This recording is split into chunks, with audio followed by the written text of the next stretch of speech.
Professor Charlotte Gilmore was a fascinating woman. She had researched the continental slopes of the tornado zone in her explorer ship, Nunnet, and now presented us with the results.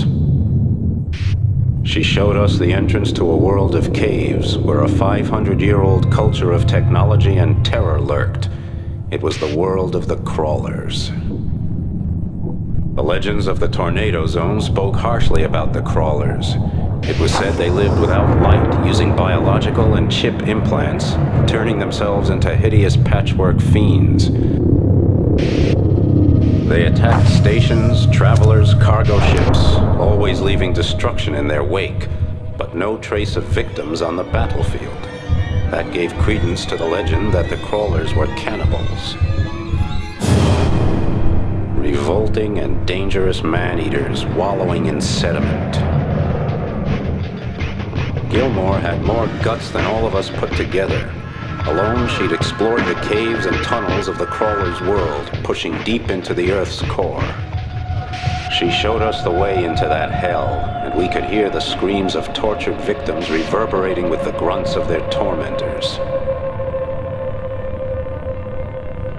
When I saw the pictures, I had only one reaction. I wanted to see the crawlers dead, their colony of darkness and ruins, their grotesque forms spasming in a boiling and bloody sea.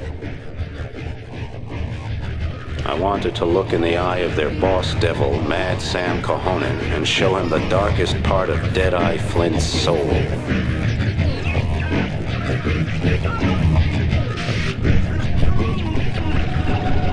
Gilmore's pictures became even eerier and more disturbing. It was like a dream filled with magic, fear, loneliness, and desperate need.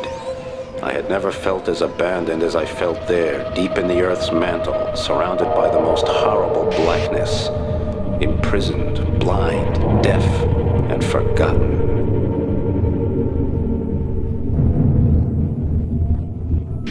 From the remains we were looking at, the ancient civilization clearly had not lived underwater. Those caves had been dry as a bone right up until the South Pole melted. Gilmore claimed she was on the trail of a civilization that had ruled the surface 12,000 years ago. She believed they had retreated deeper and deeper into the crevices of the Earth, but she didn't know why. They took their energy from a mysterious source of inexhaustible power, she said, and they must have come into contact with powerful intraterrestrial beings. The Atlantides, as Gilmore called them, lived in worship of their monstrous gods, called Old Ones in the most ancient of the surviving manuscripts. But the gods they worshipped were devils, and their worship led to the rule of torment and fear. At some point, the Atlantides managed to lure their monstrous gods into the gigantic subterranean caves, turning them into prisons. The legendary city of Bathopolis was said to lie down there, at the edge of the deepest point on the planet. Gilmore, sweet and crazy Charlotte, said we would find the entrance to the inner Earth of the Atlantides there. This inner world was said to be a giant hollow sphere with its own sun, a fairy tale paradise even more beautiful than the surface world of old.